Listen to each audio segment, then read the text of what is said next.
from India and to colleagues in Singapore and other parts of the world as a part of the Super Interns program organized via Career.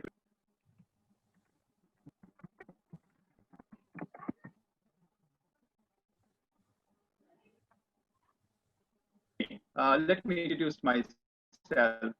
Uh, I have about 15 years of work experience in the domain of people strategy. Currently, I work for an international bank based in Singapore. I worked both in the West, that is London, and now in Asia Pacific. But as you know, this evening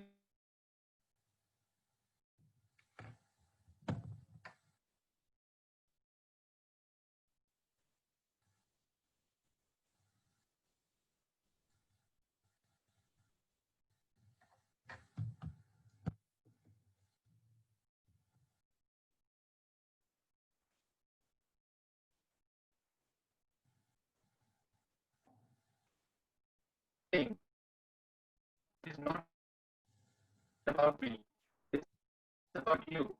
And the millennial superstar speaker we have today amongst us, none other than Abhinav Joshi. So Abhinav is also an alumnus of tech and digital companies, none other than Abhinav Scrum and Agile. But unlike me, he worked across Sunrise Ventures. And he is a practitioner, truly universal. He loves Scrum and Agile. And was Hello. Actually, I think there's some problem with the voice, but yes, Robert, I think I got a question. Actually, I can tell you one small snippet over here. So in our corporate journey, we used to have a rewards recognition, which was about going beyond the call of a duty. So I always used to think, is this something which we really need to celebrate? And during that time, I saw a quote from a Jeff Sutherland. He's the creator of Scrum. He said, if you need a hero to get things done, then you have a problem. And if any effort requires an heroic efforts, then that means there's some failure of a planning. So when I read this, I thought this is what some of the answer I was looking for. Then I read most of his work, and most important work of Jeff Sutherland was a Scrum. That is where I started learning about Scrum, and now probably after some years, I can see I'm been using Scrum on all things of whatever I do in my work, whether it's a project or related to the other daily things of my lives.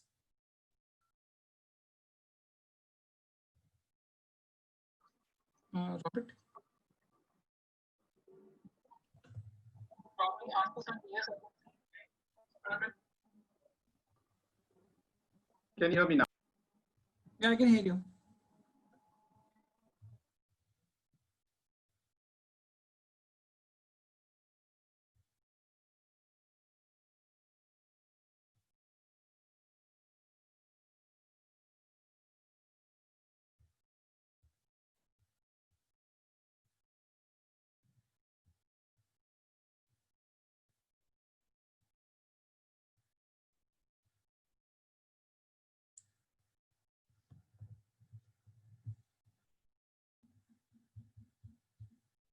Okay, guys, I think there's some problem from the Robert thing. So probably we'll start with our session, and this is the first thing. We'll start our session with a quiz. So guys, I'll request you all to please go into this short URL, or you can use your this QR code scanner, and you will be redirected to a Google form where you have 3-4 questions on general questions. Can you please go?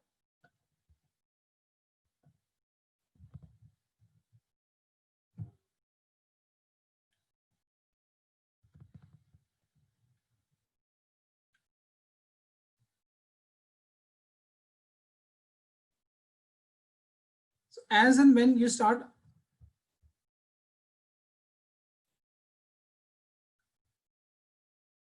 yeah. So as and when you will go to this quiz, you just have to submit this quiz. These are some of the general quiz. So just to give you a glimpse of what are the questions, these are some of the questions. You can answer them there also, and these are some of the questions which you'll see in the Google Forms also. So I'll see how many of you have given. Okay. So I have got one response.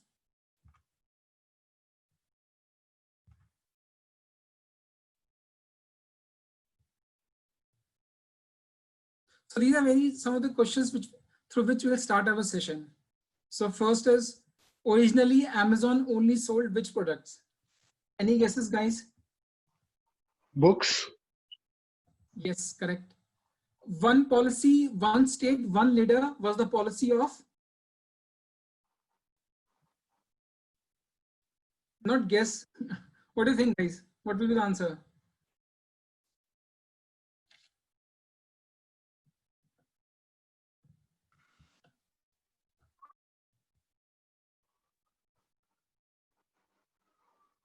Yeah, I saw one chat, Hitler. Hitler is the right answer. Yes. Okay. So I think I can see Robert now. Robert? No, I just logged in. I just logged in from my mobile. Looks like my laptop has given up on me. So, Yes. so when one tech goes away, the other tech comes into picture. Yeah, exactly. Robert. And I can see you're doing really well. Good to have you back. So, Robert, we were in our first session, which is about the questions. So we were just asking them to, let's start the session with some small quiz. So why don't you take it from there? So very interesting. So we did question 1, question 2, is it? Yes. Okay, so let's go to question 3. So the first chairman of the Atomic Energy Commission was? Now I remember watching a movie about this gentleman, isn't it?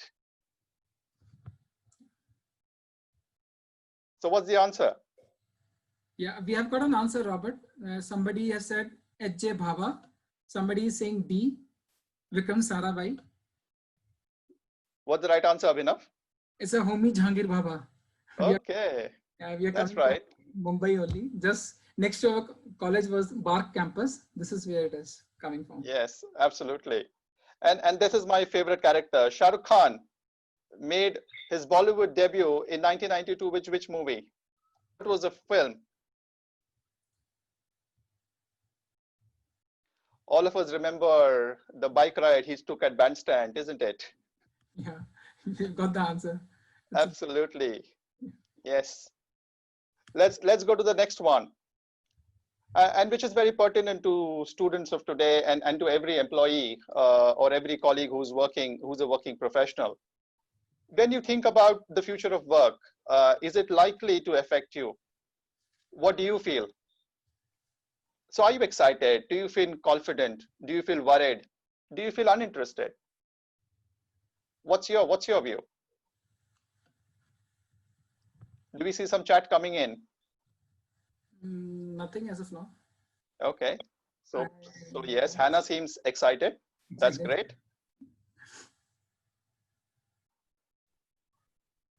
Just switch on the chat only.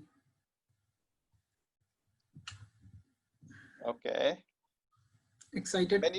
Many people are feeling excited. So which is really encouraging. And that's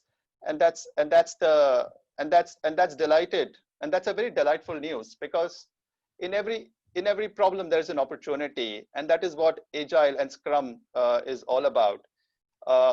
There are problems, and all of us face problems, but one who looks at the opportunity moves forward and looks at the brighter side of the picture.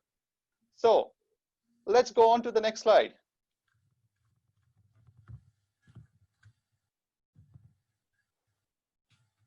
So what would we cover in today's session? So as I said, this session is not a feel-good session. This session is really about uplifting and developing your capability. This session is to give you an insight into one of the newest ways of working. People spend from 5K to 500K on Scrum and Agile to get certified, to get trained. But Abhinav is just trying to cover this in just 60 to 90 minutes. It's really a heroic act, Abhinav, and that's the reason why I call you a superstar. No wonder you are one. Thank you so much. The second is you will get process knowledge. You will, at the end of the session, it will help you to gain some curiosity and probably help you to start your journey into Agile, Scrum, and the new ways of working. And that's what we aim to achieve as a part of this session. So yes, capability development, get your curiosity going, help you to ask some questions and the right questions to ask for. And last but not the least, get you started on this journey. All of us, in some way or the other, have started on this journey, but this is a platform that Abhinav will try and help and build you on. So, Abhinav, have you gone to Niagara Falls? Do you like the waterfall? I like the waterfalls, but I don't like waterfall model for sure. Okay. So why don't you talk us through to the basic concepts of Scrum Agile, and where did it start from? What Yes. were we trying to solve? Yes, sure. Sure, Robert. So guys, actually, if we start, waterfall was the traditional approach to project management, and it was started in the year 1970s. It's basically a linear sequential approach to project design, which means your project design is broken down into a sequential phases where each phase is depending upon the previous phase. I'll give you an example of what I mean. So like, for example, first thing we start in a waterfall was requirement gatherings. So requirement gathering was when the client will come to for a software developers or to a team, and they'll say, okay, fine, I need to develop a website. So the first stage, when the developers or when my project manager will come and discuss things with the client, he will note down all the requirements a client want, be it a system, be it a software developer. This was our first stage. And if you guys remember, we used to put all these requirements in our document, which we used to call as the PRDs. It's basically a project requirement document. So after our requirements are logged, then we used to have an analysis of our requirements. We used to build some logics, we used to build some models, and then we used to create some design out of it, which was better called in a computer language, system architects. After that, we used to, once our architects is finalized, our requirements are finalized, we used to start with the development, which was in a smaller units, and where the testing was done later. First, we used to develop our model. Then we used to have a testing, and finally we used to deploy it. Sequential order, just like a waterfall. First we start with the requirement, we go to design, we go to development, we go to testing, and finally we go for deployment. Guys, when I say it is a linear sequential approach, that means there's no way you can turn back. And secondly, if you have one process, or if one of this phase is being a bottleneck, it will impact full process cycle. Now, this is one of the examples I've taken. Now, this is our customer. This has come, and initially a customer will come to you and he will have a very vague idea. Of course, he will have a vague idea because maybe when we initially start the project, we're not very sure of our requirement. So anyways, with this vague idea, he will give you some requirements.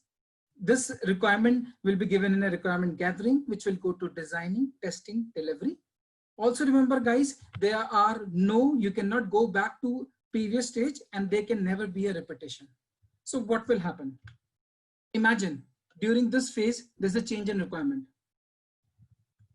This will lead to unexpected outcome. And it is not a fault of our project design team. It is not fault of our development team. Because it is a fault. It's actually not fault of anybody, because when we initiate the project, there can be so many things which would have happened. And then, but the issue was waterfall was that we were not able to include the changes which was happening after the first requirement has been given. I have some numbers also with you. Basically, in a waterfall project, only 14% of project was supposed to be successful, while we could see close to 86% of projects were having either challenged or they were failed. Again, why? Because it was a very sequential phase. It was only after one, then the second will start. After second, the third will start. And as and when now we can see there are so many changes, then what used to happen was that by the time we have delivered something, this is not what the customer was looking for. Now, I have this quote, Robert. I think this is the quote which really tells us, see, what we are doing right now over here is that we are doing same thing again and again. And if you do same thing again and again, that doesn't make a case. That doesn't help you out.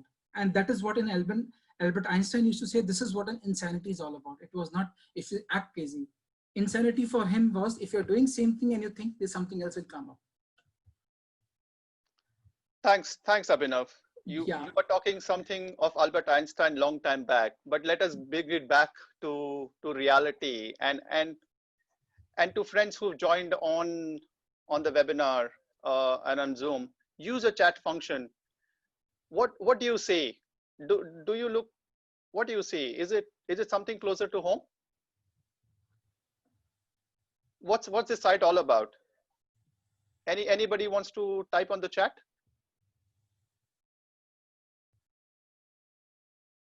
What do you say? Mumbai roads. Okay. Yes, India roads before rain monsoons. Exactly, guys. I used to call it a free massage service provided by the government. So if you're on the roads for 1.5 hours, 2 hours, it's a free massage service. You can't ask for more, and all your muscles gets relaxed by the time you lead home. So are we trying to solve this by Agile and Scrum, Abhinav? What do you think? Yes, Robert. Actually, this is more like a question for the people. Now, we see there's a potholes. Yes, this is a potholes from the Mumbai. But guys, let's go through some thinking. Let's bring some thinking hat to us. Now, thing is that these are the potholes. Now, how will you solve for this? So there can be two scenarios. One scenario is when we know the length and breadth of diamond of this potholes, right? So somebody has approached us, has told us, how can you solve this? So we can solve it in a two-way. One, if a length and breadth is known, that's a one part of it. But what happens when length and breadth are not known? First thing, so if you understand, if the length and breadth of these potholes are given to us, that is more like a waterfall. Why? Because we know the requirement, we'll come with the material, we will create the blocks, and we will fill it in a pothole. That's our traditional way of working. That is our waterfall model talks about. But the complexity starts if you don't know the dimensions. Okay, guys. So if you don't know the dimensions, then it is a complex. So how do you solve this? Again, there can be two approaches to this. Just giving by the time, I think, okay, fine, I'll just start with this. The two approaches can be, one is that I'll come with a big block, right? And I'll come to this potholes. Then on the basis of pothole, I will start shaping and carving the block so that it fits the pothole. This is called as an iterative approach. Second approach will be, okay, fine, I'll come with a whatever size of a block, I'll come and put it inside the block hole, in the pothole. Then on the basis of the spaces which are left, I will start filling up the different, I will start giving the different block as per the space requirement. That is called as the incremental approach. So for this complex problem where you don't know the dimensions, where you don't know how do you approach a problem, this is where Agile comes into the place, which is about your incremental and which is your iterative. Incremental, I will start giving a small increments on the basis of an customer feedback I'll get from the customers. That is what I wanted to tell you about with this pothole example. Okay. So should we be voting you for the next municipal election? Will you solve Mumbai's problems? Yes, definitely. So I have very good video here, Robert. I think if you want me to, I can show you this video. So we have a question coming from Hari. So Yes. What is the option? So Hari's question is on the chat. Okay. So what is the question? One second, I'm just trying to go to the chat one. Okay. So what is the option if the project start as a waterfall and clients want the object to be moved as an agile project? Is that refined product backlog or priority pyramid user stored that has done from basic? What is the question? The project start as a waterfall and clients want the project to be moved as an agile project. Yes, is that a... See, actually, Robert, you want me to answer this or you will take this? No, go for it. I'll follow your lead. Okay. See, actually, the thing is that if you start as a waterfall and then if you want to move it as an agile project, yes, you can do it. And secondly, if you say, is that a refined product backlog? Actually, product backlog is a living document. You can always refine your product backlog. It is not that it is, that's why agile is very different than your waterfall, because in agile, my main holy grail for me is a project backlog. And that is a living document. I can keep on incorporating any changes which a client wants after each and every sprint. So yes, we can refine it. And to your question, if we start as a waterfall and then can we move it to an agile project? See, it also depends upon if you're starting as a waterfall model and you must have have done the workforce planning to it. You must have, sorted out the testing teams, because in a waterfall it's very different. You have a different testing team, you have a different development team, which is not a case in an agile. Probably Okay. we will be able to answer this better once we go through the teams also. Yes. So the point is, Hari has some exposure to Agile and Scrum. So the question is very relevant and very pertinent. If you change the methodology, does it really change the approach? And to some extent, the answer may be yes, or answer may be no. But it depends from a project to project kind of a situation. So my suggestion would be, let's go through a bit of concepts on Agile. Let's go through a bit of concepts on Scrum. Let's get all the other colleagues on the call also up to speed. And then we will revisit Hari's question, which is very important at this stage. Yeah, Hari, is that okay? Would you give me a thumbs up? Yes, absolutely, Robert. Thanks, Abhinav. Thanks, mate. Thank you. Okay, let's go to a very interesting video that we have coming up for all of you now. So there is no audio to the video. It is just a video.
Great. Thanks, Abhinav, for the video. I just wanted to spend a couple of minutes on your reflections. If you just want to type in the chat function, or somebody wants to just unmute and just say your reflections. What did you learn, or what did you reflect looking at this video? And then we'll try and relate it back to the topic that we're talking today.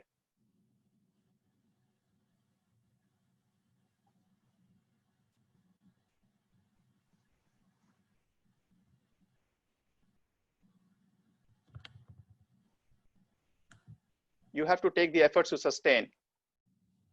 Okay, good thought, Anju. Think of the long term, believe in your plans. Absolutely.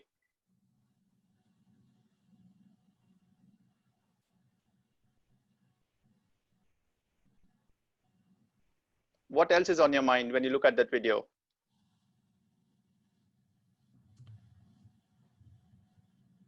Rolling stone gathers no moss.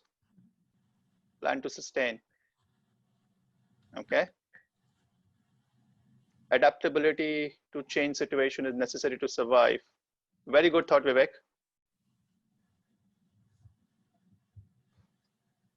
So, while you are reflecting, this video uh, reminds me of purpose.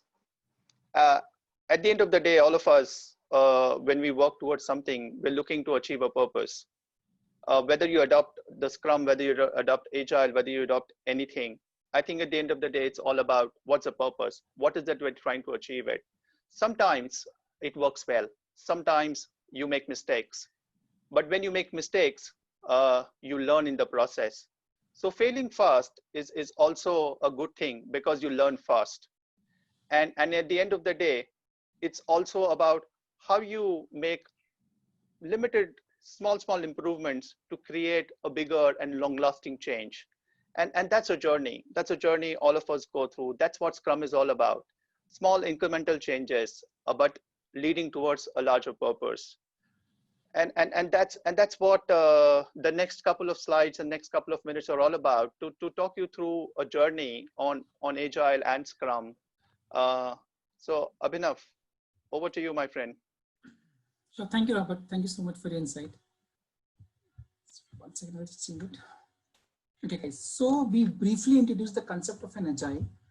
And before I go deeper into Agile, I can tell you Agile is more about team. Yes, it may sound a little very odd, but yes, it is more about team than about a process, even though we see, okay, it's about a frameworks and there are tools. But I can tell you from my experience, it's more about team. It's more about your customer collaboration rather than, your contract negotiation. And it is very, very important to be open to change in Agile. Now, to just differentiate between an Agile and waterfall, we'll just try to bring some dynamic slide. One thing, very basic difference between Agile and Scrum is Agile, waterfall is more like a sequential process, whereas Agile is more like an iterative, where you broke down your project activity, you work more on increments.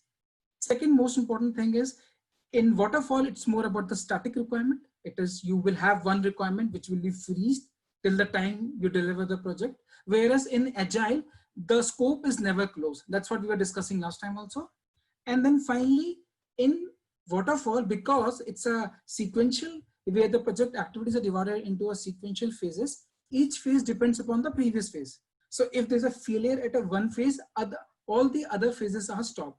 Or they get impacted. While in Agile, there's nothing like a sequential. So and most of the things, what will happen is that if I hit a bottleneck, so what will happen, at maximum my 1 month of work will be wasted, because this is what your span of a sprint is.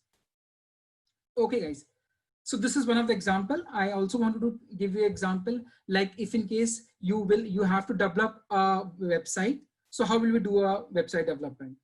First, we will take our requirements and we will work on this. We will design it, we will develop it.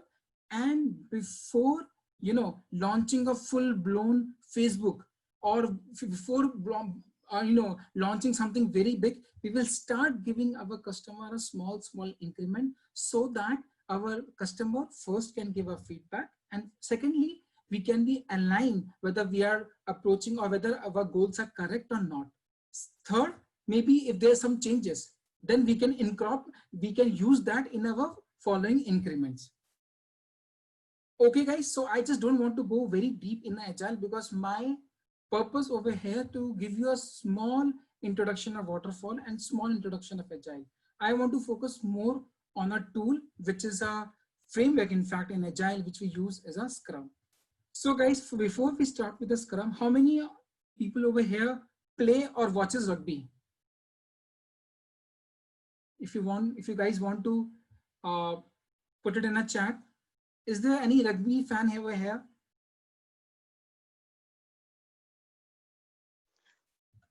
I only followed rugby when I was in London. After that, I'm always a cricket fan. Okay, so I have one sometimes. Okay, Rahul does say sometimes. Okay, so Rahul, I think you must be knowing this. The Scrum word comes from a scrummage in rugby. So what happened whenever you have to restart your game, when everybody are flocked together with their hands down, this is what is called as a Scrum. So this concept is taken from the game itself. So this is what has happened. Basically, if you see the slide also, so everybody is flocked together, everybody is very close so that they can be close, think over the next and start the game, right? So this is what a Scrum is all about. So before we say, okay, in Agile, we have picked Scrum, but I think you guys can ask why only Scrum? Aren't there other frameworks in Agile, and why we only discussing about Scrum? So before we start with the definition of a Scrum, I think I can tell you, this is what one continuum you can see. You can say there's different frameworks in Agile. One is your RUP, it's a rational unified process. You have extreme programming, XP, you have Kanban. See, if you see all of this four, you see at the one end towards your left, you have an RUP. In RUP, you have a lot of rules. You have a lot of rules to follow. And in the second end, if you see Kanban hardly has any rules. So the sweet spot is your Scrum and extreme programming. So difference between extreme programming and Scrum is, extreme programming is basically used when you have to solve for very technical programs. A very technical coding is required. While Scrum is more for your project, your process requirement, your project requirements, when you have to improve the product and when you have to improve the working environment and more of a manageable terms, then we use Scrum. So that is why if you see the application of Scrum is maximum in Agile. That's why we have picked the Scrum. These are some of the companies which are using Scrum. Like we can see Google, BBC, Adobe, Nokia. Most of the companies use Scrums. Apart from this, I can tell you, you can use Scrum to develop your software, hardware, embedded systems, in an operations, in a government service, in an autonomous vehicle. You can use Scrum in all, in everything you do in daily life as an individual or as in societies. Now, I think I have made enough case about Scrum. Now, let me define what Scrum is. So guys, I think you must have heard about Scrum being a framework, Scrum being a framework, Scrum being a process, Scrum being a technique. I think I define Scrum as a Scrum, as a framework where you can define your own process and techniques, which will help you to develop a products in a very creative way, which will help you to create a product which is of a highest possible value. Now, this is what it means. It's a framework.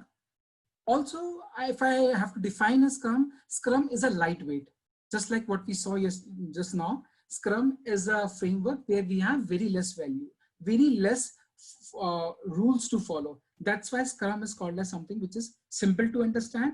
It is lightweight. But now here my question is, so if something is having less rules, it is so much having so much applications, right? It's a framework where we can define processes. Why is it difficult to master? Any thoughts why Scrum is difficult to master? If it is simple to understand, why is it difficult to master?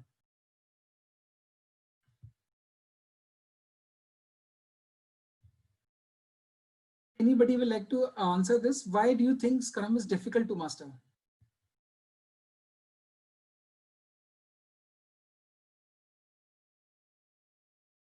Okay, so I'll tell you why Scrum is difficult to master. So guys, it's simple to understand. It's very obvious because there are very less rules. Scrum is difficult to master. I have got one chat. I'll just go through this. Require practice? Yes, Rahul. I think more than practice Scrum, I think it's Scrum and Agile is a mindset. And if you are working in an organizations, or if you are working in any organizations or any government organizations or any organizations, what will happen is that they have their own tradition way of working. And Scrum requires a change. It requires a cultural change. So which is difficult to implement. You require a lot of change management. So for example, imagine, so if we go through the sessions, we will discuss more about this. So imagine if you have been given some requirements, right? And what you say and what you tell your customer is that, okay, fine, I'll come back to you in a month with something, I'll develop something of this thing. So this is something which is very unique, right? So we were supposed to get the orders and after 1 year or 2 years, then you're delivering the project. But over here, what you're saying is that you're telling your customers, I'll come back to you with something, some sort of a prototypes in a month, which is a cultural change. That is why Scrum is a little difficult to master. Okay, so let's go a little deeper in a Scrum. And guys, this is one of the most important slide of this session, because I will be superimposing this slide in all of the things we do. So these are some of the pillars of Scrum. So one of the most important pillar, or there are three pillars of Scrums. First is transparency. Yes, transparency means things should be, all the significant aspects of the process should be visible. But pay attention to this.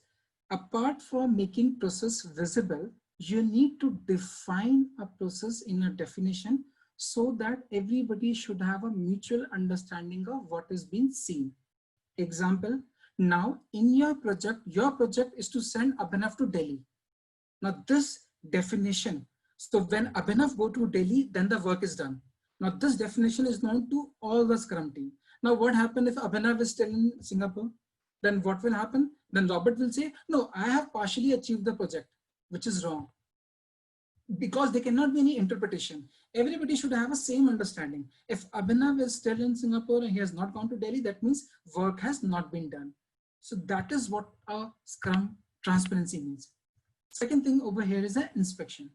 See, in a Scrum, it is not that you have been given some goals and there won't be any inspections of a goals. No. Scrum but it's very strongly recommend you should have a continuous inspections of your goals, right? You should always see how you're progressing towards your goals. And if you see there has been some undesirable variances, it should be tackled. Third pillar of Scrum is adaptations. In a second pillar, what we will do, we will try to find out an undesirable variances.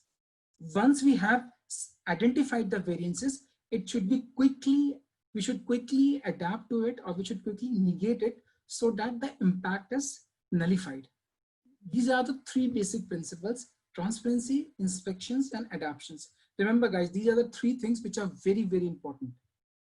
Now let me take one more thing on Scrum, which is very important, which is the Scrum theory. See guys, Scrum is based on an empirical theory, which means it works more on an observations than on theoretical knowledge. That means, so in Scrum, what we say is that knowledge gives an experience, and with experience, you take decisions on what is known. So these are three terms which I've said. So as per the Scrum theory, it's all about the knowledge, experience, and decisions. Now, if I superimpose my pillars, then I'll tell you what it means. Knowledge will only come when your process is transparent. Second, experience. For experience, you need an inspection. Only then you will come to know how the things are going. And third thing, decisions. Decisions are made through adaptation, right? On basis of what is known. That is what Scrum theory talks about, right? Now, in one slide, I just want to introduce you full Scrum framework. First thing, these are the three pillars: transparency, inspection, and adaptation. That is what we have discussed. Another thing, so if you see at the bottom, you see the 5 values. These are the 5 values in Scrums. And guys, I can tell you, because of this values, now Scrum can be used not only for your product development, not only for improving your working conditions, but you can use Scrums in your day-to-day lives also. Like focus. Scrum talks about team should be focused on their goals. Yes, we should be focused on our goals. We should be open to change. We should take it personally, should be committed to the goals. Courage. We should have a courage to take some challenging work. And respect. It's very important in Scrum to respect the team, because everyone in the team brings some value to the table. That talks about the values. And because of this value, Scrum has been so successful because it sits on a values which are very, very strong. Then in Scrum, we also have a roles where PO means product owner. Product owner is the person who is working just like your requirement gathering people. Just a person who creates your product backlog, which is equivalent to your PRDs. It's a process requirement documents. Development team is your team which do the developments, and finally is the Scrum Master. Scrum Master is the Scrum Champion, which always talks about the Scrum. Then there are some of the artifacts, which are product backlog, Scrum backlog, and an increments. And these are some of the ceremonies which we'll be discussing in our session. So any questions on this Scrum framework as of now?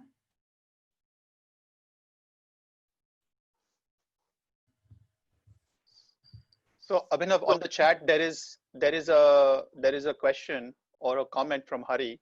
which is about definition of done should be the same within the whole team, which is a product owner, scrum master, and the team. Yes. So if I go back to the pillar of Scrum, transparency.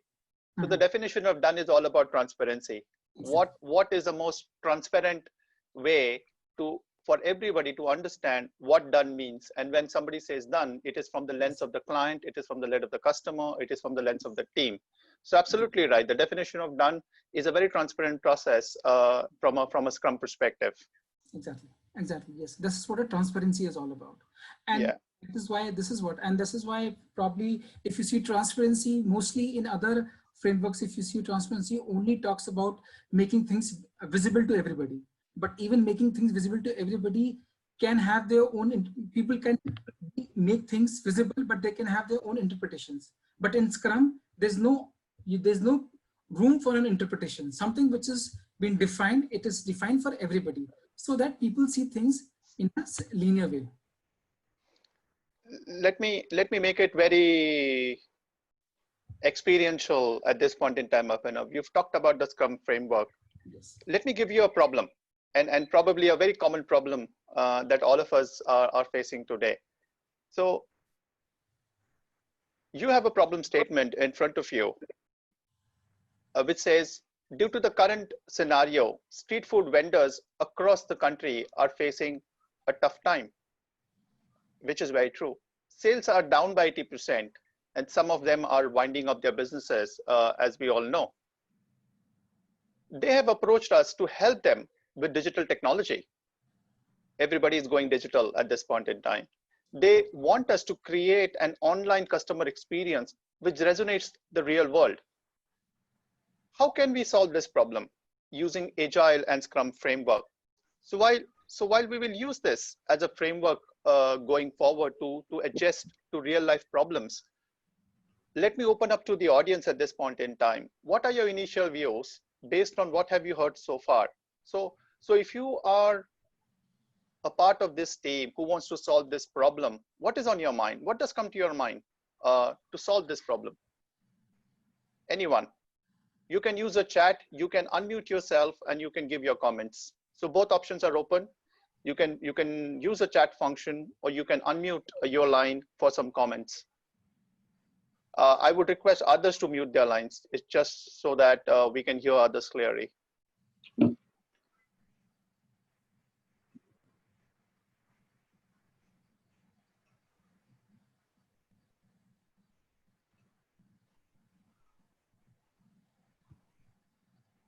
Anyone?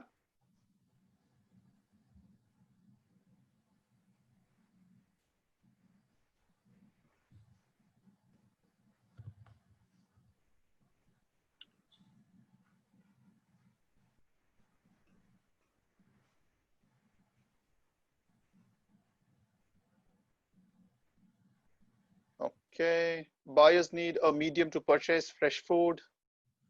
So there are a couple of comments coming on the chat. Thank you. So online delivery of food, maybe provide an ordering function for street food vendors, create a virtual marketplace. Buyers need a medium to purchase fresh food and sellers need a medium to sell their fresh food. Okay, very important point. So you get a buyer and seller together.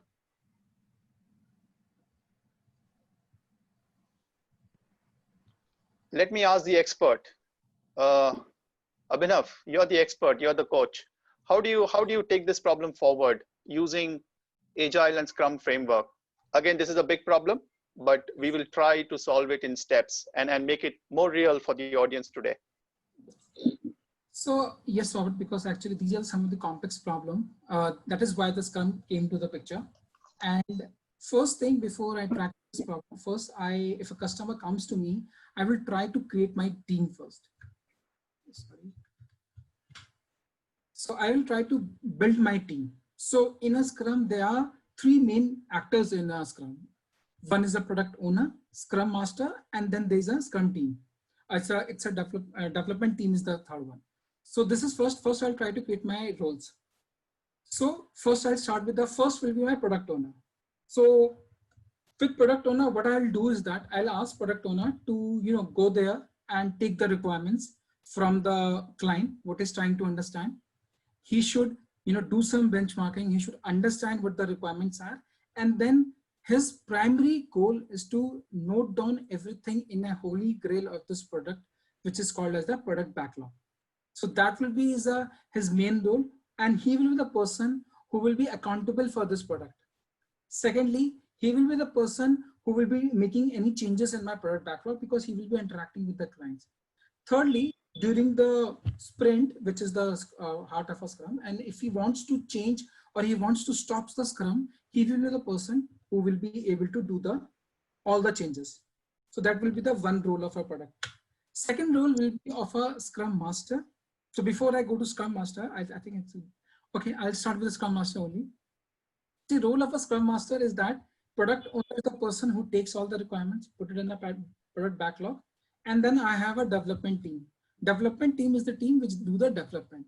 So then people always ask, what is the role of a scrum master? When the requirement has been taken by somebody, he is the expert in this. He tells it to the development team. What is the scrum master who add value to the scrum team? So as a scrum master, what he will do is that he will first help. He do a three kind of a work. First with the product owner, he help product owner with the product backlog management. He makes sure the product items what are required are visible to the team. Secondly, for the team, what he do is that because team is a small team in Scrum, it is a very small team of 3 to 9 people. So what Scrum Master do is that he coach them, he help them, he makes sure that teams are following the events or ceremonies of Scrum. And finally, his service to the organization is that he's the Scrum champion. So apart from working in his project, he will always go to his higher management. He will always go to the different teams and talks about the advantages of using a Scrum. That's what the role of a Scrum Master will be. And then very important in this team is the development team or the team, which is the self-organizing cross-functional team in the Scrum. So in a Scrum, so the team never has any titles. So Robert, we don't say that they are developers. There are 3 developers, 3 testers, and one architect in my team. No, there are no titles in teams.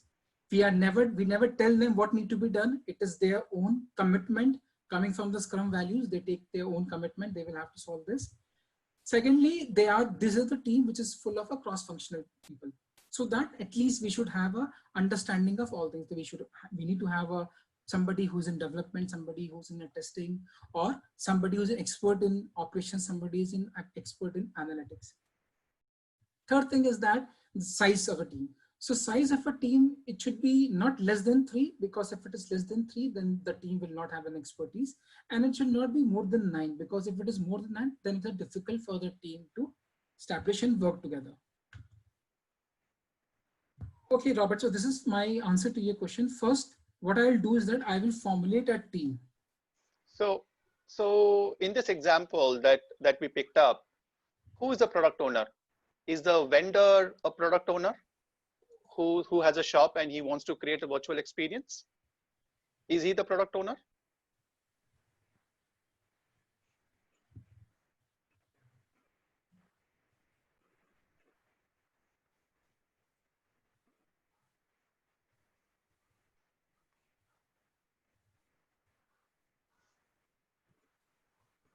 Okay, there is a yes, there is a no. Okay, then there is another no. Okay, there is another no. Okay, then there is a no.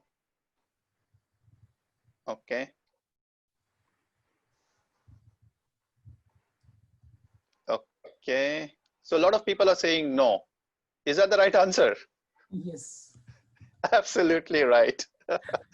Very nice. Who's the team here, Abhinav? So is a team a set of specialists who are web designers? Are the team set of specialists who come with an understanding of virtual reality, who come an understanding of marketing, who understands B2B, B2C business models? So how do you select the team here?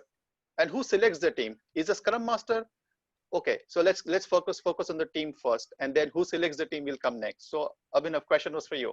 You are the expert. Okay.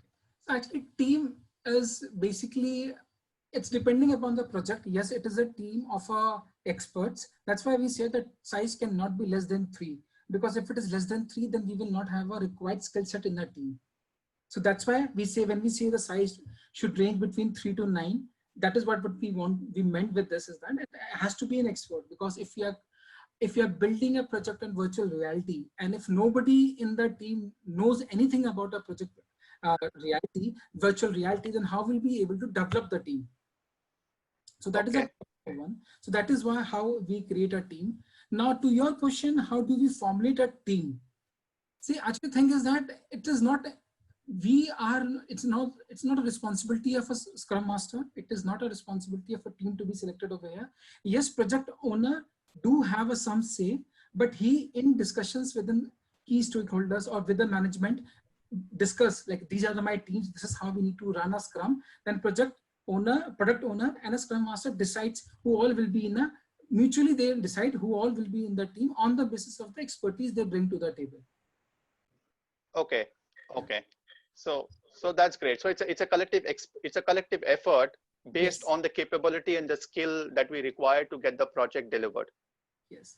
And also, Robert, if I add, because once the team has been formulated, because it's all the responsibility of a product owner, and the product owner, whatever the product owner will say will be the final say.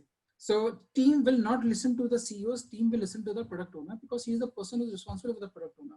And for the organizations to have a successful Scrum, you have to give an empowerment to the product owner and to the Scrum Master. Otherwise, what happens is that we have seen so many times Scrum is run and most of the time we are not able to deliver, because what happened, product owner is saying something else and some key stakeholders want something else. So that is why also to make this team, and that's why it's not a team of any titles. There's nothing like, you are my boss, or I'm yours, I'm reporting to you. Similarly, also like a Scrum Master always follow a servant master leadership. So he just want to serve people. That's why he's sitting over there. He's serving all of them. Yes. So one of the important rule is, why are you here? You're here because of your capability. You're here because you satisfy your need and you get your skill to the table. So there is no superior, there is no boss subordinate relationship. It is a team which is there for the common goal, there for the common purpose. And there is no hierarchy. It is just an open, transparent communication, and everybody knows what everybody is working upon. So you have a team, you have the Scrum Master, and you have the product owner. What do you do next from here? Where do you go, Abhinav, in the journey of Scrum? What's next? Yes, Robert. See, now before I go to the sprint, which is the heart of a Scrum, first, I think let's go to the artifacts, Robert, because these are very important. This is where all my inspection will be done. And you being the very strict Scrum Master will always discuss whether you have inspected the Scrum, because for you to enter our daily Scrum meeting, you will first see is that, okay, let us see the product backlog, or let's see the sprint backlog. So I think it's good for us to understand what is a product backlog.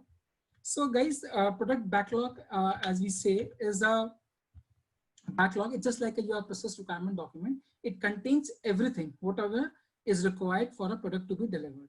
See, it's very different over here than if we compare with waterfall. It also contains the priority order. Okay, this is the product. These are the 10 things which should be included in the product. But as it is a short project, so I'm not supposed to deliver everything in 1 month. Okay, fine. Then all of us decide these are the 3 priorities. And for these priorities, we will have a full explanations. Why full explanations is required? It's very, very important, because if I want things to be transparent and having a common understanding, I need to explain them also. But as a product owner, I don't need to explain all the 10 items in a product backlog. Why? Because these are not my priority. All my high priority will be written first and all the explanations will be given. Talk about an accountability. What is an accountability? Product owner is the person who takes care of product backlog. This is very, very important.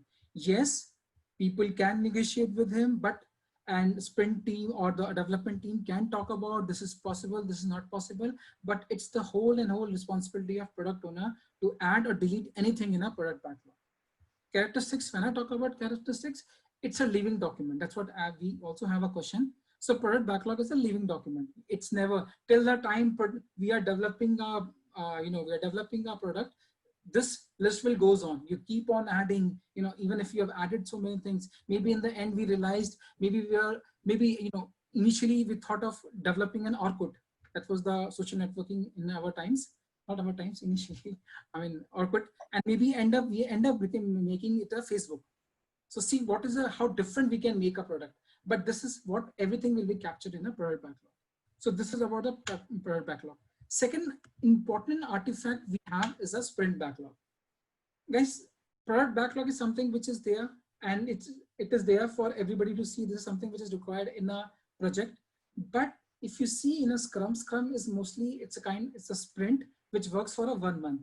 So what happened in a 1 month of sprint, we pick up some item from the product backlog. Okay, so product owner have said these are the 5 important things which need to be done. So the team will say, okay, fine, product owner, out of these 5 items, I will be able to deliver 3 things.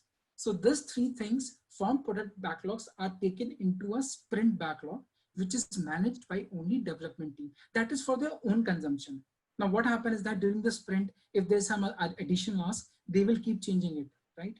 And it is for them also to understand, okay, this is our goals. This is what we are supposed to do, how far we are, what is the variances, right? They discuss this thing in their daily Scrum meeting. So for full 1 month, they create a document which writes down everything.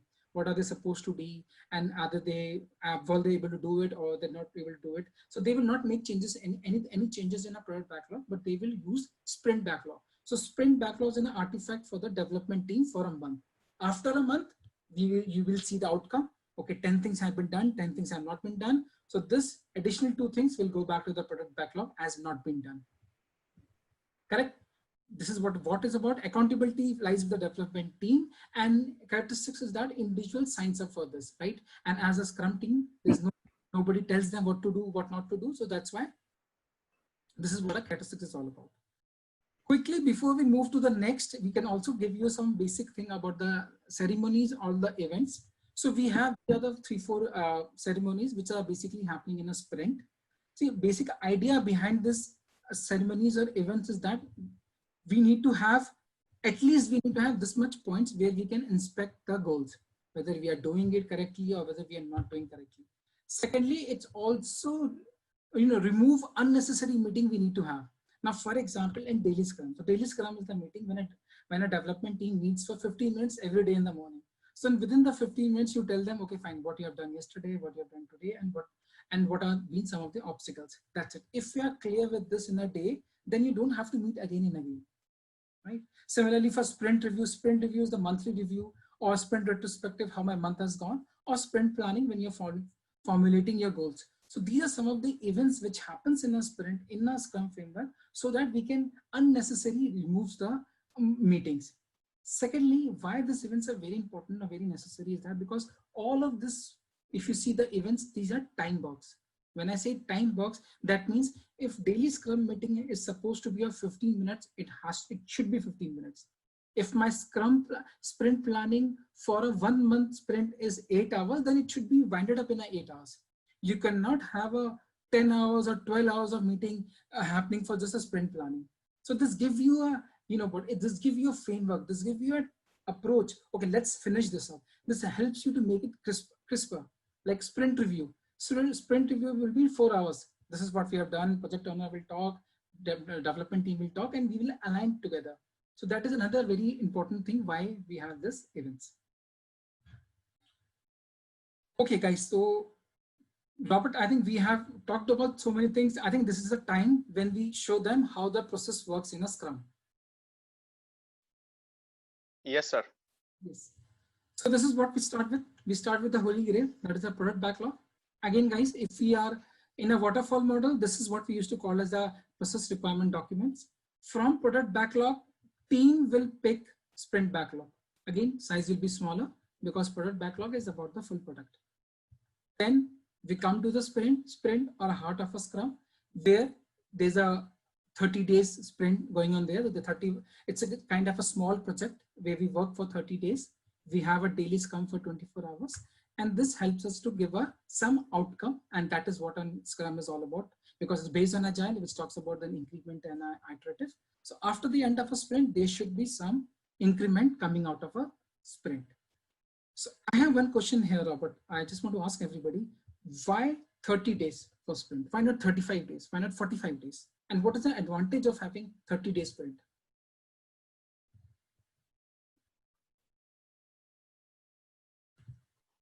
So the question is for everyone: why 30 days? Why not 2 days, 3 days? Why not 7 days? Why the number 30? Take a very wild guess. Probably just put a comment on your chat function, or just unmute yourself and make a comment.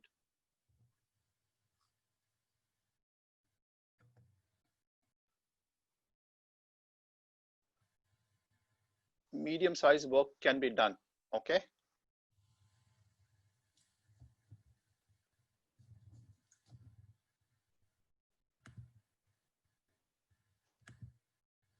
Abhinav once told me that the salary will be released only after 30 days. So, so even if you work for less. I think, yeah. Unfortunately, that is not the case. So I think, guys, I'll tell you what. See, I told you one thing in the beginning. It's a pillar. Try to relate everything in Scrum on the basis of pillar, because pillar is the basics of everything in Scrum. I tell you why. One thing. Now I'm working on something for 1 month, and there has been some changes. Right? If there have been some changes, now the client comes back to me and tell me, okay, fine, whatever you're developing is you don't need this thing. You need to scrap this up, or you need to add so many other things to it. So what we will use? We will lose 1 month of cost. Had it been a 60 days or 90 days, what would have happened? We would have lost 3 months of work. That's the first thing. Second thing, guys, why 30 days is that because less than 30 days means it will be putting too much pressure on a development team. So that 5 days, 6 days, you cannot come up with some increment, some substantial increment in less than, what do you say, less than 4 weeks. That's why less is not a choice. Third thing, very important, is that 30 days, within a 30 days, what will happen? If it is the 1 year of a project, you will have 12 times to inspect your product goal. Because in the end of a sprint, you have a sprint review where key stakeholder, you can call your customers also, they can come and see, okay, this is how the progress is going. So this is very important phase where the inspection can be done. And again, if in inspection, we can see some undesirable variances, we can quickly adopt in our next sprint. That is why the days are kept as 30. So let's make this real, this slide very real for people, and probably summarize what we have covered so far. So product backlog. So if you relate back to the example of creating a virtual reality of vendors or a street or a market. So the product backlog is basically a list of items that you will do to reach your end objective, which would mean, do a market survey, identify the list of vendors, identify the type of suppliers you need, identify your customer set, what is your customer preference. So you list down all the set of activities, which is nothing but the backlog. A backlog is nothing but the set of activities that you need to do. Now, from the activities, what the team does is prioritize which is the activity which we need to focus first. And that is done. You're in mute, Robert. Sorry, can you hear me? Which is the one which will give you the maximum value? How do you pick up the item from your product backlog to taken to the sprint backlog? That is done on value. Now the sprint is nothing but a cycle of work in terms of how you pick up the work. And different individuals play different roles based on their capability, capacity, based on their skills and capabilities, why they're in the team. And that is how the cycle is. If you see the cycle, that is how the cycle runs.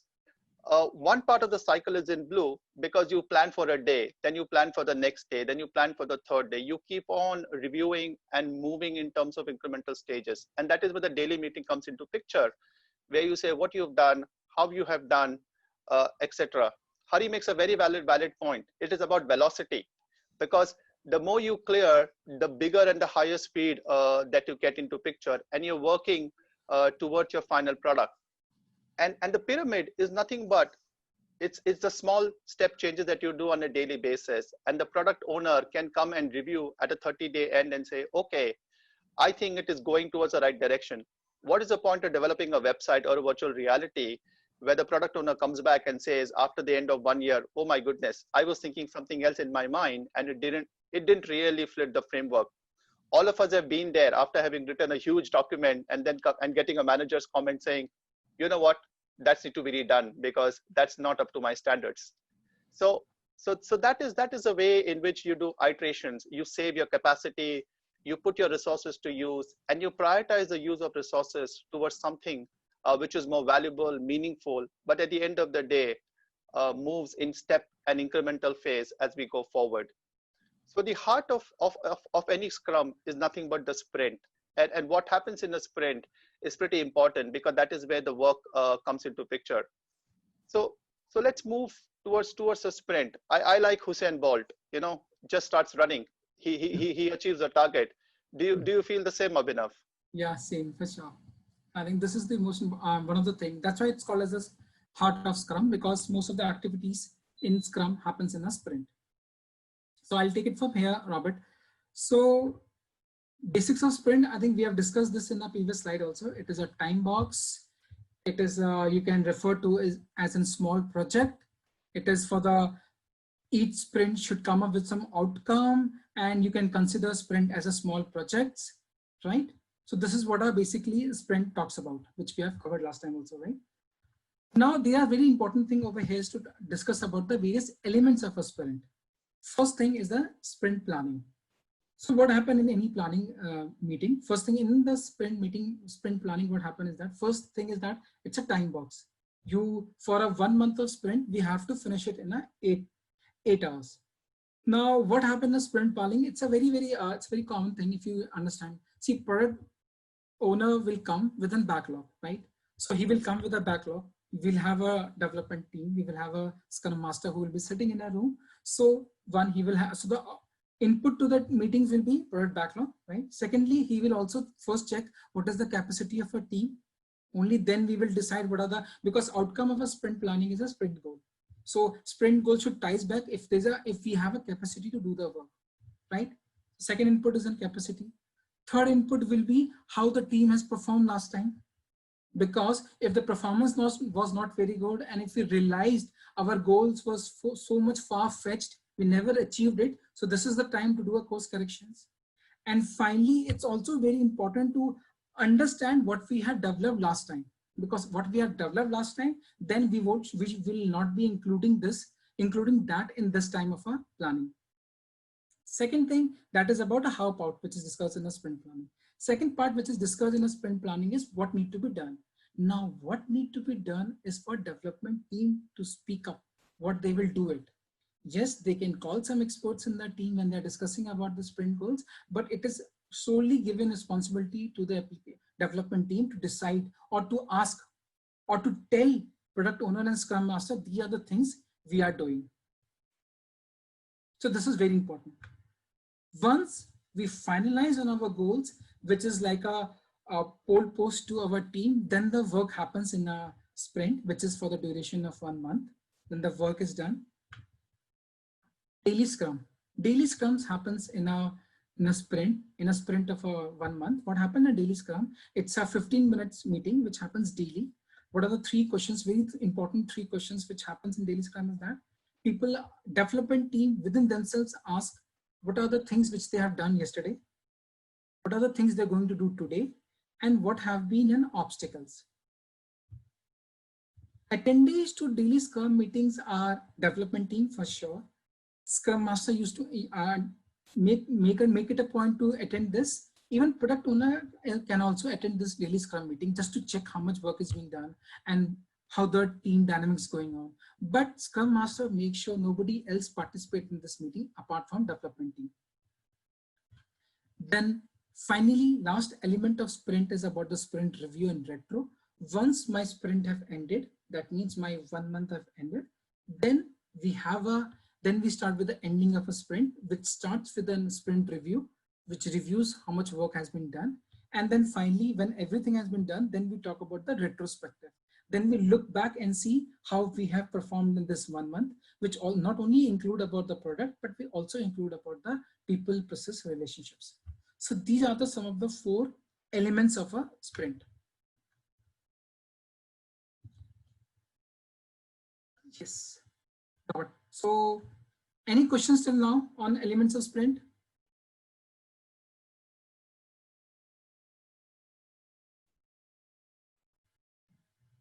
1 second before I go.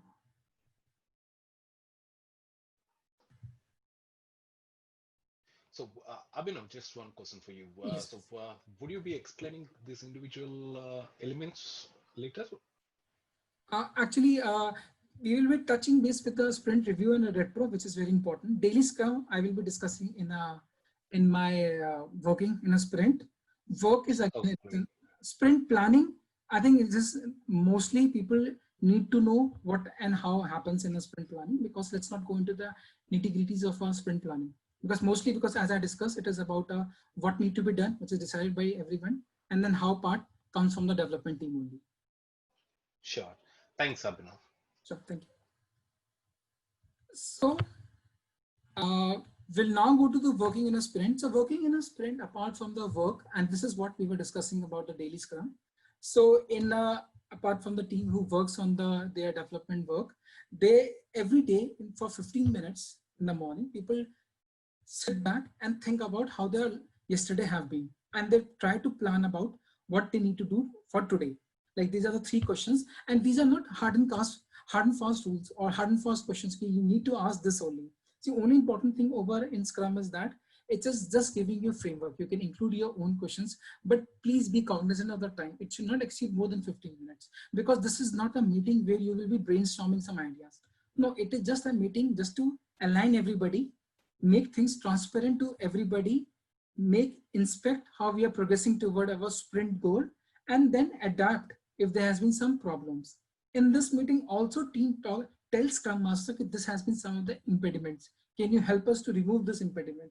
We are not able to get the timings of our, maybe we are having some process knowledge, or we are having some problem with our technology. Can you guys please help us with this? These are some of the questions we need to discuss over here. Again, focus is on the current work, priorities, and impediments. Anyone can attend, but only team and Scrum Master may talk. This is very important in the Scrum. Then Scrum meetings are only for coordinations, not problem solving, and meeting should last less than or equal to 15 minutes. That's why Scrum is a time box event. Now, guys, so before I start with ending of the sprint, Robert, you want to add anything?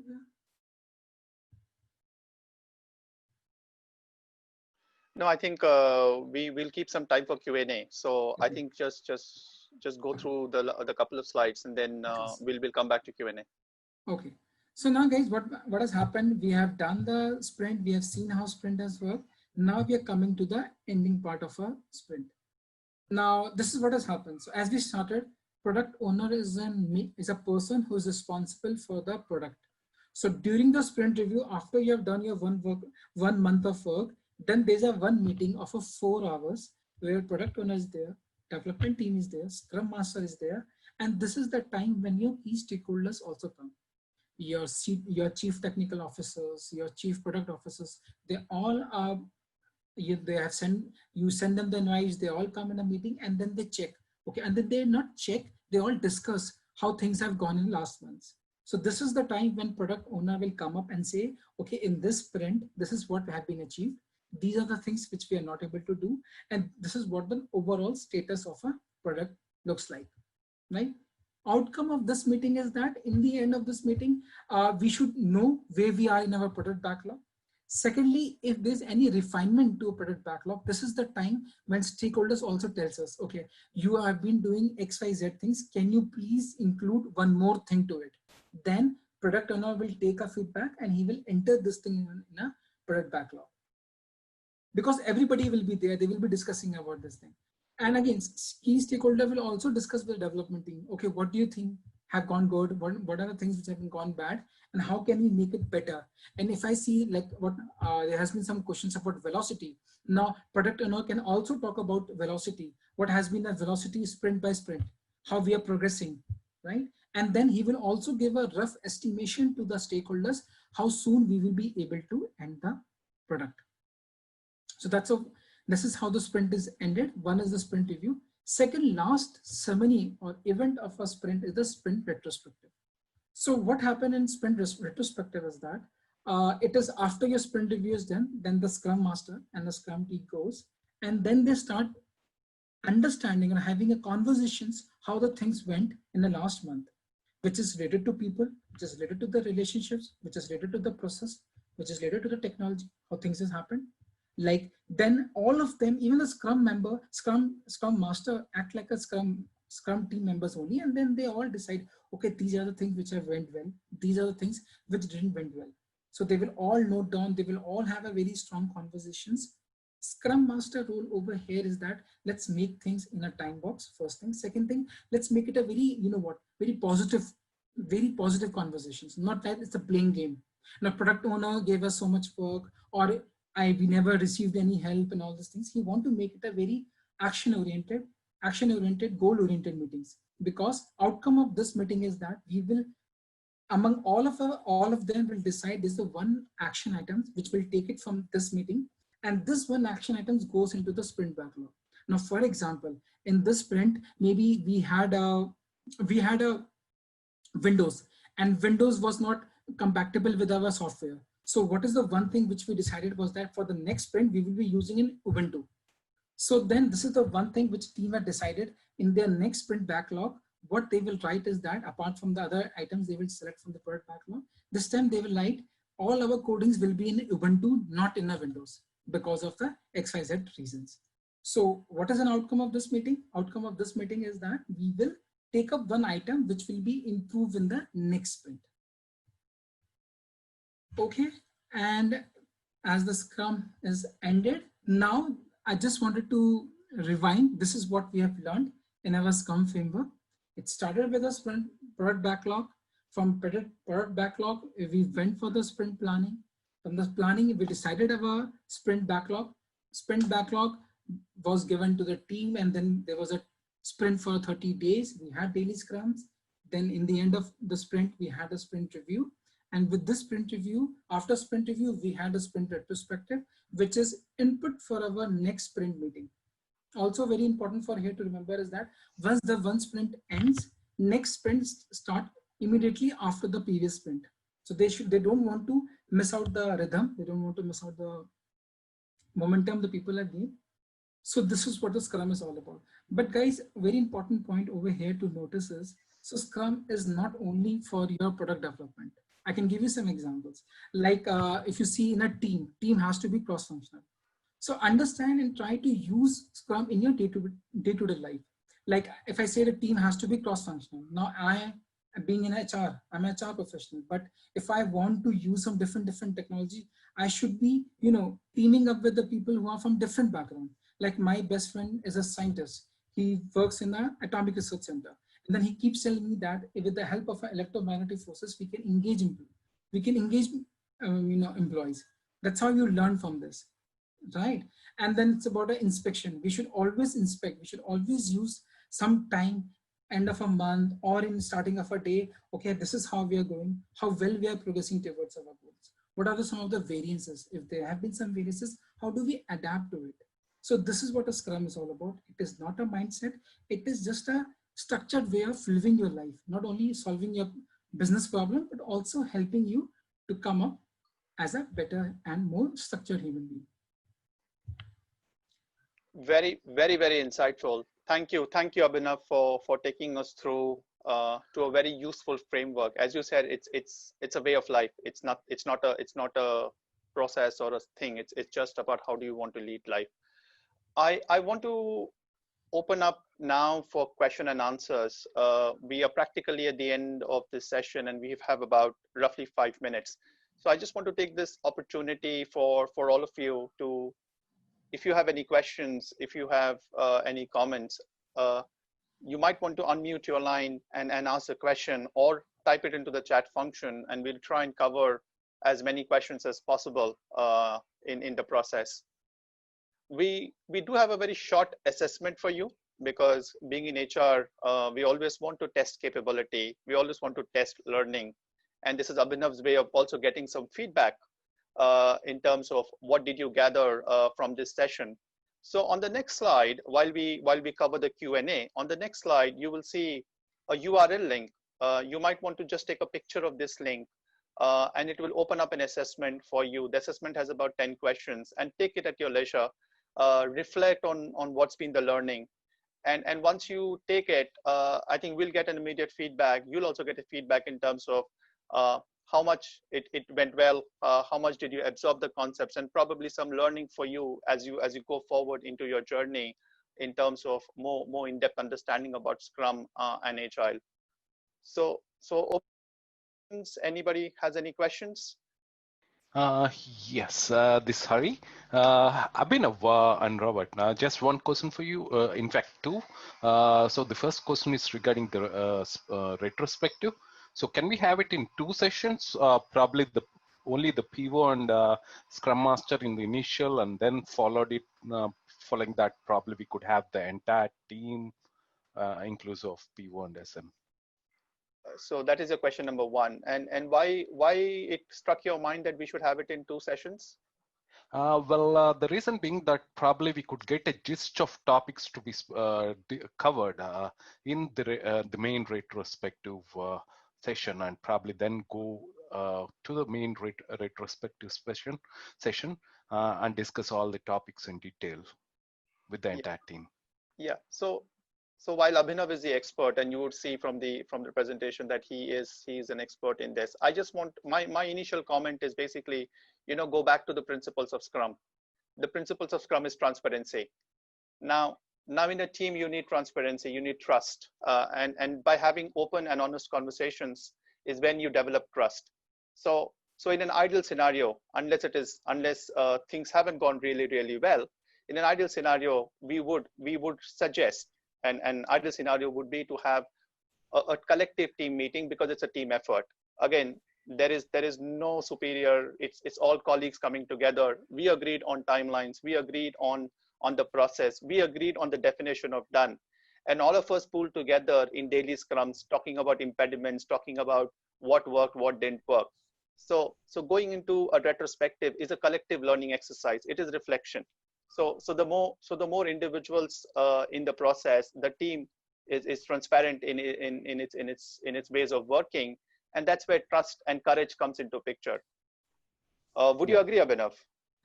Yes, actually, and also Robert, if I can add to your point, if you see some of these pointers in Scrum retrospective goes into your sprint planning for next sprint also.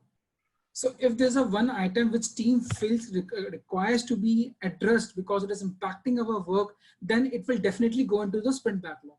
So if we're trying to hide something from somebody, it will not work. Otherwise, what will happen if team cannot be open among themselves, they don't have a respect among themselves, then what will happen is that we will keep hiding things. Then what will happen, maybe because of X, Y, Z reason, we were not able to achieve our velocity is very less in this particular sprint. Maybe next time again, because we are not addressing to the problem. So we have to address to the problem. And in sprint, in a Scrum team, there's no superiors. Product owner is my peer. Even if he's 10 years or 15 years of experience. That's what it's all about. And I think to this point, it depends upon how Scrum Master works over here. He should give the confidence to the team. He should give confidence to, to the full Scrum team where, there's nothing personal. We are not working for it's not we versus you or you versus us. It's all us together in this. That's why we all are committed to this. We are taking the personal commitment. That's why. Okay. That's our problem. Thank you, Abhinav. Thanks, Robert. Thanks. You had another question? Yep. So while refining the backlog based on all the inputs what you got in the first sprint, so the refinement of the backlog, is it considered to be part of the first sprint or part of the second sprint? Refinement of backlog is actually ahead of the sprint, because when you pick up a sprint, you've already prioritized your backlog. You have decided what you really want to do. So refinement of the sprint is basically when you do the sprint planning. Now that is where you refine your backlog and you select it. Yeah. Any further questions from anyone? I'm just conscious that we are a minute ahead of our time. So I just want to ensure that I'm respectful of your time.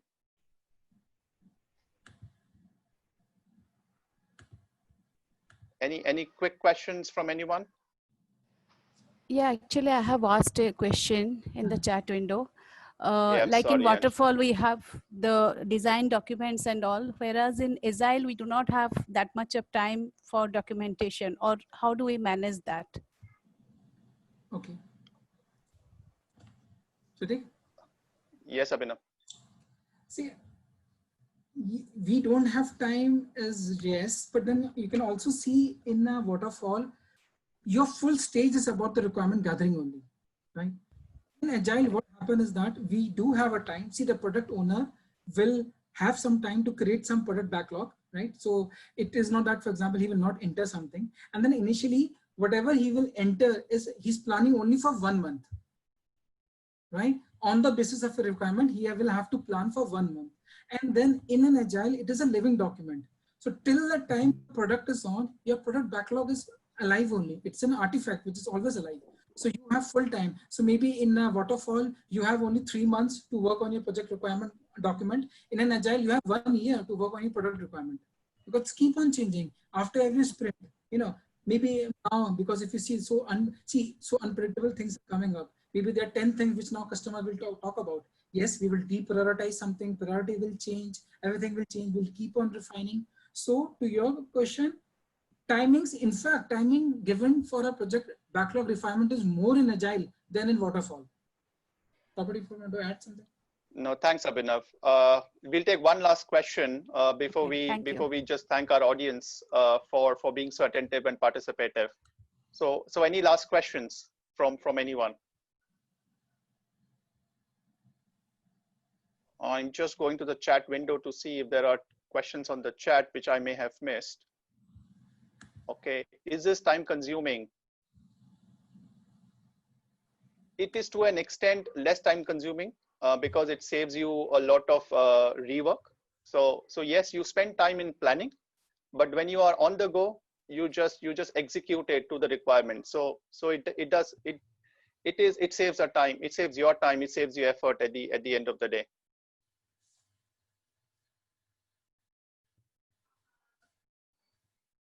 Any final questions before we take it a go? You might want to put in the chat window yes or no, so that we just understand if there are more questions coming in, and we'll take an effort to ensure that those are responded individually if we can.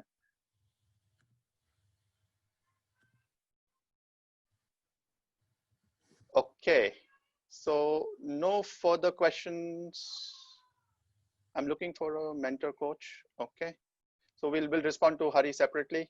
So thank you so much, everyone, and thank you, Abhinav, for taking us through a very important life lesson, as I would say, on Agile and Scrum.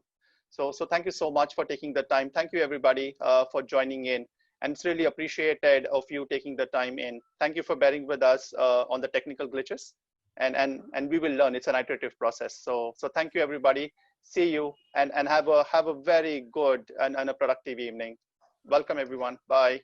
Thank you. Thanks, Abhinav. Thanks, Robert. Thank you. Thank you. Thank you.